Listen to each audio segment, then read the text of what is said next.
students, welcome you all on English Literature Topics platform. In this video, I'll explain a very important literary criticism, and that is Marxist criticism. This particular criticism started by Karl Marx. Karl Marx was a great German philosopher. His lifespan is 1880 to 1883. And he wrote a very important political pamphlet collaboration with Friedrich Hegel. Friedrich Hegel was a great German sociologist. His lifespan is 1820 to 1895. So, student, this particular literary criticism, uh, literary criticism, Marxist criticism, started by Karl Marx and Friedrich Hegel. So, both are very close friends, Karl Marx and Friedrich Engels, and they wrote a very important political pamphlet, and the pamphlet is Manifesto, Communist Manifesto, which published in 1848.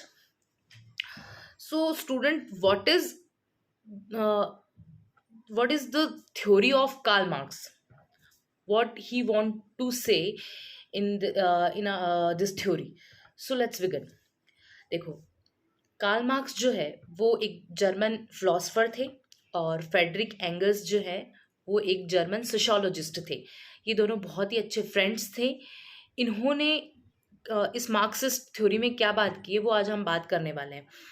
देखो, ये बात इन्होंने एक pamphlet लिखा था communist manifesto, जो 1848 में publish हुआ था। वो बहुत ही इम्पॉर्टेंट और बहुत ही ऐसे माना जाता है कि झकझोर देने वाला जो है पैम्पलेट था, जो बहुत चला, बहुत टाइम तक चला। सो इस थ्योरी में, इस पर्टिकुलर थ्योरी में क्या बात की जाती है, कार्ल मार्क्स बोलते हैं कि जो ये डिस्क्रिमिनेशन हो रहा है क्लास के बीच में, ये नहीं होना चाहिए। क्लास कौन सी क्लास? जो अपर क्लास और लोअर क्लास के बीच में जो डिस्क्रिमिनेशन है, जो भेदभाव है, वो नहीं होना चाहिए, वो खत्म हो जाना चाहिए। अकॉर्डिंग टू कार्ल मार्क्स, कोई भी पैसे वाला इंसान इस दुनिया में होना ही नहीं चाहिए। कैपिटलिज्म को ये खत्म करना चाहते हैं, ठीक है, पूंजीवादी जो है उनको ये खत्म करना चाहते हैं कार्ल मार्क्स। ये कहते हैं कि कोई भी पैसे वाला नहीं होना चाहिए, सब इक्वल होने चाहिए, सबके पास इक्वल चीजें होनी चाहिए, इक्वल उनका बिजनेस होना चाहिए, इक्वल उनको बेनिफिट होना चाहिए। अगर ऐसा होगा तो जो लोअर क्लास है उसका कोई एक्सप्लॉयटेशन नहीं कर पाएगा, उसका कोई शोषण नहीं कर पाएगा। ये कौन, इस थ्योरी में यही बात की गई है, अलग अलग तरह से यही बात बोली गई है कि जो लोअर क्लास है उसका एक्सप्लॉयटेशन नहीं होना चाहिए। वो जितनी मेहनत करता है उसको उसकी मेहनत की कमाई उतनी मिलनी चाहिए। किसी को भी ऐसा नहीं है कि ज्यादा बेनिफिट हो, सबको एक जैसा बेनिफिट होना चाहिए, ठीक है। ये बात करता है कार्ल मार्क्स। अब इसमें कुछ इन्होंने अलग अलग तरीकों से, जैसे इन्होंने जो चीजें बताई, किस अकॉर्डिंग इन्होंने इस बात को बोला है। तो देखो, इन्होंने तीन चीजें मानी। एक मानी क्लास में इन्होंने दो तरह की क्लास बताई है, एक है बॉर्जोइज, एक है प्रोलिटरेट। दो तरह की, बॉर्जोइज है मतलब कैपिटलिज्म, जो पैसे वाले लोग हैं, है ना, जो अपर मिडिल क्लास लोग हैं, जो है बॉर्जोइज, ठीक है। उनका काम क्या है? बिजनेस करना, वो बिजनेस करते हैं। और प्रोलिटरेट जो लोग हैं वो हैं मजदूर लोग, लोअर क्लास लोग, जो उनके बिजनेस में वो जाते हैं उनके पास, और एज अ लेबर वो उनके पास रहते हैं। किसके पास? बॉर्जिस के पास में प्रोलिटरेट रहते हैं। ये है क्लास डिवीजन। दो तरह की क्लास है। Borges, spelling is BOURGEOISE। ये जो है स्पेलिंग है उसकी कैपिटलिज्म की, जिसको इन्होंने बॉर्जिस बोला है, BOURGEOISIE, ठीक है। दूसरा है प्रोलिटरेट, PROLETRIAT, प्रोलिटरेट, जो है लोअर क्लास, ठीक है। ये इन्होंने क्लास डिवीजन बताई है। उसके बाद इन्होंने स्ट्रक्चर बताया, एक इन्होंने बेसिक स्ट्रक्चर बताया, एक इन्होंने बताया है सुपर स्ट्रक्चर। इन दोनों में क्या डिफरेंस है? बेसिक स्ट्रक्चर तो है जो भी बेसिक चीजें हमारे काम में आती है, ठीक है, जो सबके पास है, बेसिक चीजें जो सबके पास है। और सुपर क्या हो गई? जो सिर्फ कैपिटलिज्म, जो पैसे वाले लोग हैं उन्हीं के पास में है सुपर स्ट्रक्चर, जो पैसे वाले लोग ही काम में लेते हैं, उनका है सुपर स्ट्रक्चर। और बेसिक स्ट्रक्चर जो सबके पास है, जो सबके पास होनी चाहिए। फिर इन्होंने सोसाइटी को भी दो तरह से डिवाइड कर दिया, एक इन्होंने कैपिटलिस्ट बना दिया, एक इन्होंने कम्युनिस्ट बना दिया। तो इस तरीके से इन्होंने क्लास को, इन्होंने स्ट्रक्चर को और इन्होंने सोसाइटी को तीनों को इन्होंने डिवाइड किया है। क्लास को ये दो क्लास बताते हैं, एक ये बॉर्जोइज बताते हैं, एक ये प्रोलेटरेट बताते हैं। ये बताते हैं कि जो बॉर्जोइज है वो बहुत ही पैसे वाले लोग हैं, कैपिटलिस्ट लोग हैं, वो अपना खुद का बिजनेस करते हैं, और ये जो प्रोलेटरेट हैं इनको ये अपने काम पर रखते हैं, मतलब ये लेबर क्लास, वर्कर क्लास हो गई, और इनका एक्सप्लॉइटेशन करते हैं। मतलब देखो, बिजनेसमैन जो होता है, अगर आपका अपना एक बिजनेस है तो आप क्या करोगे, सिर्फ उसमें अपना दिमाग लगाओगे, है ना। जो बॉर्जर्स लोग आते हैं उनके बारे में बता रही हूँ, सिर्फ आप अपना दिमाग लगाओगे कि इसको कैसे करना है, पर आप काम नहीं करोगे। आप काम करने के लिए लेबर क्लास को रखोगे, और लेबर क्लास को आप सिर्फ उनके सारा मेहनत का काम लेबर क्लास कर रही है, पर बेनिफिट ज्यादा किसको है, आपको है। अगर आपने कोई बिजनेस जो है खोला है तो बेनिफिट आपको हो रहा है, काम लेबर क्लास कर रही है। तो इस चीज के अपोज में कार्ल मार्क्स बोलते हैं कि ऐसा नहीं होना चाहिए। अगर लेबर क्लास काम कर रही है तो उसको बेनिफिट उतना मिलना चाहिए। ये कौन बोल रहा है, कार्ल मार्क्स बोल रहे हैं कि उसको उतना बेनिफिट मिलना चाहिए जितना वो काम कर रहा है। और जो सारा बेनिफिट है यहाँ किसको मिल रहा है, ऑनर को मिल रहा है, एक फैक्ट्री के ऑनर को सारा बेनिफिट मिल रहा है, जबकि वो सिर्फ अपना दिमाग लगा रहा है, अपनी तरफ से वो कोई काम नहीं कर रहा। मेहनत का काम, हार्ड वर्क कौन, लेबर क्लास कर रही है। कौन कर रही है, प्रोलिटरेट कर रही है, जो कि इन्होंने क्लास बताई है वो कर रही है। तो यही इनकी कहानी है। पूरे क्रिटिसिज्म में यही बोल रहे हैं कि जो ये लेबर क्लास के साथ एक्सप्लॉइटेशन है वो नहीं होना चाहिए। अब मैं आपको इसके कुछ इंपॉर्टेंट पॉइंट्स जो है रीड आउट करके बता देती हूँ, अच्छे से सुनना। The German philosopher Karl Marx, his life span is 1880 to 1883, and the German sociologist Friedrich Engels 1820 to 1895 are the founding father of this school of criticism. In 1848, they jointly wrote the Communist Manifesto. Communist Manifesto, which is still in vogue. Marxist criticism is not interested in solving individual problems. इनको interest नहीं है किसी की individual problem को solve करने में। ये चाहते हैं सबके पास एक जैसे राइट्स हों, एक जैसे अधिकार हों, ठीक है। ये किसी की इंडिविजुअल प्रॉब्लम को सॉल्व करने में इंटरेस्टेड नहीं है, और अटेंडिंग इंडिविजुअल साल्वेशन, और ना ही किसी को इंडिविजुअल साल्वेशन देते हैं। Marx and Engels are basically concern with political philosophy. इनकी वैसे ये पॉलिटिकल फिलॉसफी है, and economic production and thought in the context of European capitalist society. They did not attempt a full length study of art and literature. ये full length study of art and literature नहीं करते हैं, and they never advocate judging the merits of a piece of literature in terms of its political tendencies or using some ready-made socio-economic formula. ठीक है। They were not emotional boors. ये emotional bourse नहीं है, but two of the most deeply learn and highly cultured German intellectuals of their time, for whom art and literature in any form constitute the air they breathed. है ना, जो art और literature उनके लिए क्या है, एनी फॉर्म में constitute the air they breathe, जिस एयर में वो सांस लेते हैं वो है। सो इनका कहने का मतलब ये है कि ये लिटरेचर को भी एक प्रोडक्शन मानते हैं, है ना, प्रोड्यूस करना मानते हैं। ये हर चीज को एक प्रोडक्शन मान रहे हैं। ये इमोशनल फूल नहीं है, ठीक है। ये कह रहे हैं कि आप लिटरेचर का प्रोडक्शन भी तभी कर रहे हो जब आप उसको प्रोड्यूस करना चाह रहे हो, ना कि ये इमोशनल जैसी बातें नहीं करते हैं, हार्ट टचिंग बातें नहीं करते हैं लाइक अदर पोएट्स और राइटर्स। मतलब ये लिटरेचर को एक प्रोडक्शन मान रहे हैं। ओनली देयर इंटरेस्ट ले इन direction of economic rather than literature. इनका इंटरेस्ट इकोनॉमिक में ही है rather than literature. In course of time, the principles underlying Marxist thought came to be adopted and modified to create what has now come to be known as Marxist criticism. Marx famous Marxism Marx का famous Marxism क्या है? Nothing human is alien to me and one must doubt of everything. ठीक है। उसके अलावा इन्होंने क्या बात की है, जो ये मार्क्सिज्म है, it stands in opposition to the idealist philosophy. ये अपोजिशन है आइडियलिस्ट फिलॉसफी के। आइडियलिस्ट फिलॉसफी क्या है, जो ऐसे आप ये बोल सकते हो एक तरह से जो आध्यात्मिक लोग हैं, है ना, जो बात करते हैं सुपर नेचुरल एलिमेंट्स पे, उनके ये बिल्कुल आइडियाज के ये बिल्कुल अपोज में है। ये कह रही है ऐसा कुछ नहीं है, जो ये थ्योरी है ये कह रही है आइडियाज कुछ नहीं होते हैं, हर चीज का एक प्रोडक्शन है। ठीक है, ये इसके बिल्कुल अगेन है। It stand in opposition to the idealist philosophy. ठीक है, उसके अलावा आप बोल सकते हो कि इनका है एक मिशेल फूको, जो फूको बात करते हैं। Foucault would call Marxism as an author function. इन्होंने मार्क्सिज्म को एक ऑथर फंक्शन बोला है। Marxism is a very wide field comprising a theory of economics, history, society and revolution. Marxist literary theories do not constitute a school. Marxist assign a structure to social reality. ये social reality को सामने लाते हैं, है ना। ये जो है कोई भी ऐसी बात नहीं करते हैं। Do not constitute A school. ये स्कूल इनका एक अपना वो नहीं है कि एक स्कूल इन्होंने चला ली, कुछ लोग हैं उसमें कुछ ग्रुप बना लिया। ये बात करते हैं किसी एक सोशल रियलिटी पे। It is called a structured view of reality.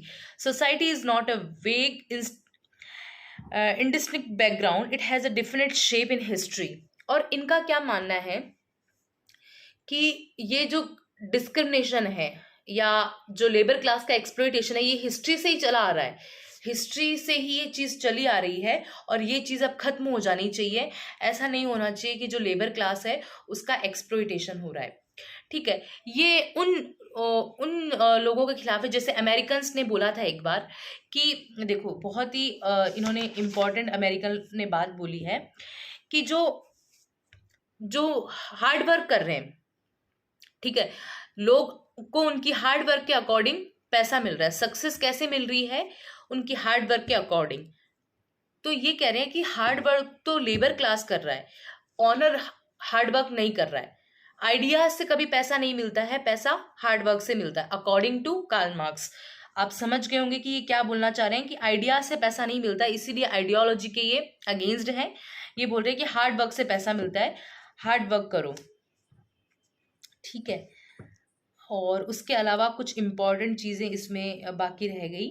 जैसे ये बोलते हैं कि ये कहते हैं मार्क्स एंड एंगल्स जो है, फ्रेडरिक एंगल्स और कार्ल मार्क्स से the literature can only be properly understood with in a large framework of social reality. कि अगर अच्छे से लिटरेचर को समझना है तो सोशल रियलिटीज को सामने लेकर आओ, है ना। अब ये क्या बात करते, देखो इसकी एक बहुत अच्छी बात है। There is an eternal struggle for power between the social class. History is a class struggle. मैंने आपको बताया कि ये कह रहे हैं कि ये क्लास स्ट्रगल जो है हिस्ट्री से ही चलता आ रहा है। द प्रोलिटरेट क्या हो गई? जो इनकी क्लास है, जो इन्होंने दो क्लास बताई है, बॉर्जिस और प्रोलिटरेट। प्रोलिटरेट कौन सी क्लास है? जो लोअर क्लास है।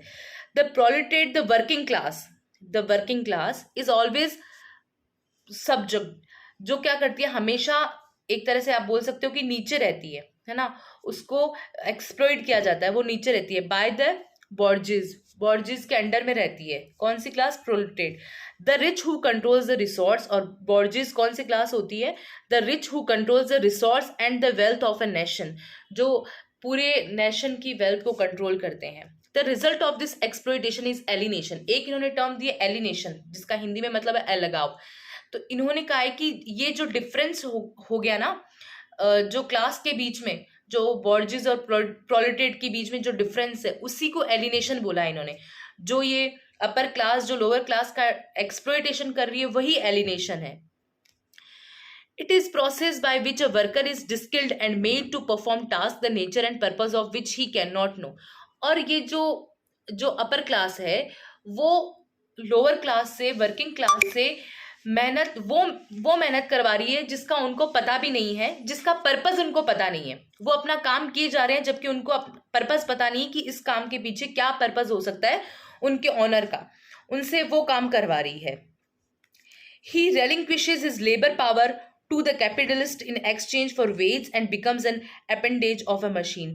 और वो क्या करते हैं? ऑनर जो है, किसी फैक्ट्री के ऑनर, या आप बोल सकते हो कि जो बॉर्जिस क्लास है, वो बस थोड़े से पैसे उनको, मजदूरी के पैसे उनको दे रही है, जबकि उनसे बहुत ज्यादा काम ले रही है, बहुत ज्यादा हार्ड वर्क करवा रही है।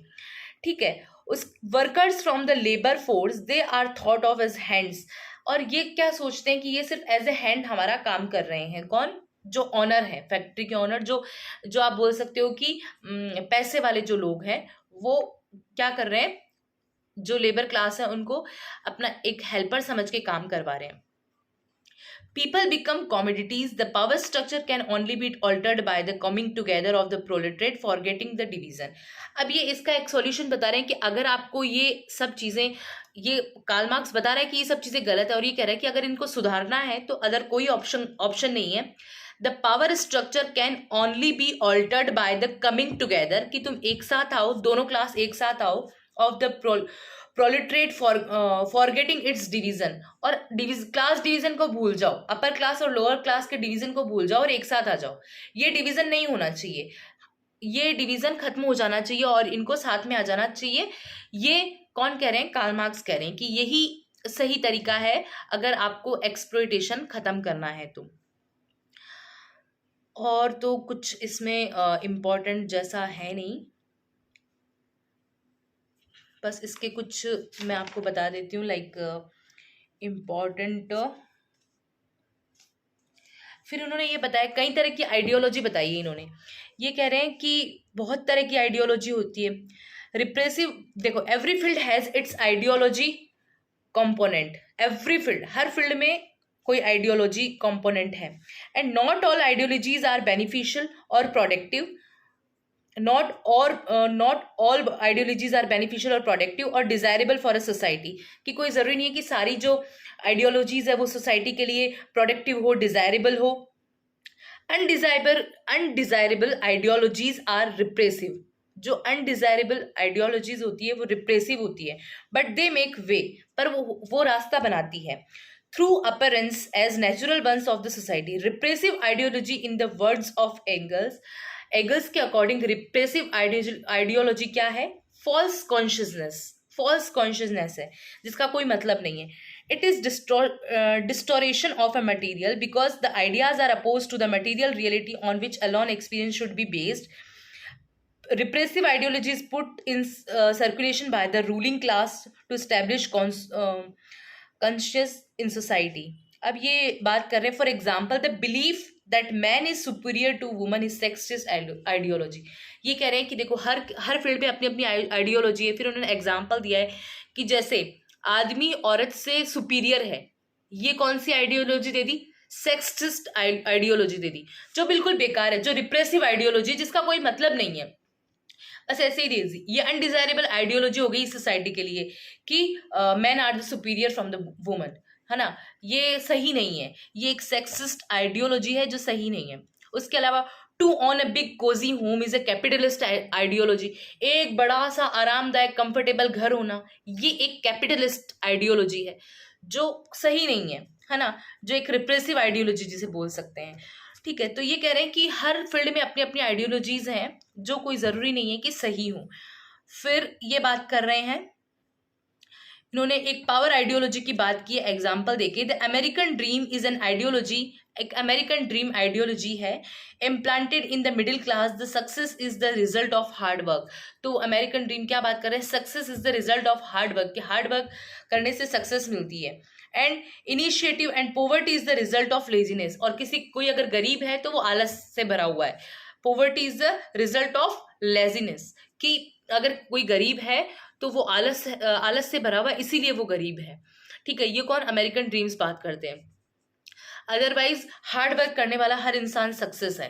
ठीक है, ये गलत है, ये रिप्रेसिव आइडियोलॉजी है. बट ये कह रहे हैं कि सबकी अपनी अपनी आइडियोलॉजीज होती है इस सोसाइटी में, पर कोई जरूरी नहीं है वो सही हो. अगर हार्ड वर्क करने वाला सक्सेस होता तो ये जो लेबर क्लास है वो भी सक्सेस होती, उनको उतना ही पैसा मिलता जितना कि एक ऑनर को मिल रहा है, पर उतना पैसा नहीं मिलता है हार्ड वर्क करने वाले को. तो ये इसको गलत मान रहे हैं.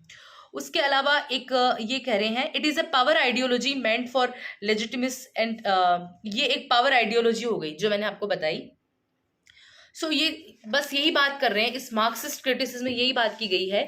इन्होंने क्लास बताई है, एक बॉर्जिस है, एक प्रोलेटरेट क्लास है. इन्होंने स्ट्रक्चर बताया है, बेसिक स्ट्रक्चर और सुपर स्ट्रक्चर. बेसिक स्ट्रक्चर क्या है? जो हम सब, जो सबके पास जो बेसिक चीज़ें हैं, जो बेसिक प्रोडक्शन होता है वो. और सुपर स्ट्रक्चर क्या है? जो अपर क्लास के लिए प्रोडक्शन होता है। सपोज कोई कोई एप्पल मोबाइल फ़ोन ले लो आप, कि हम क्या करते हैं, कॉपी करना चाहते हैं सबको। किसको? जो बॉर्जिस जो क्लास है उसको हम कॉपी करना चाहते हैं। अगर उसके पास एप्पल का फ़ोन होगा तो हमें लगेगा कि हमें भी एप्पल का फ़ोन लाना चाहिए।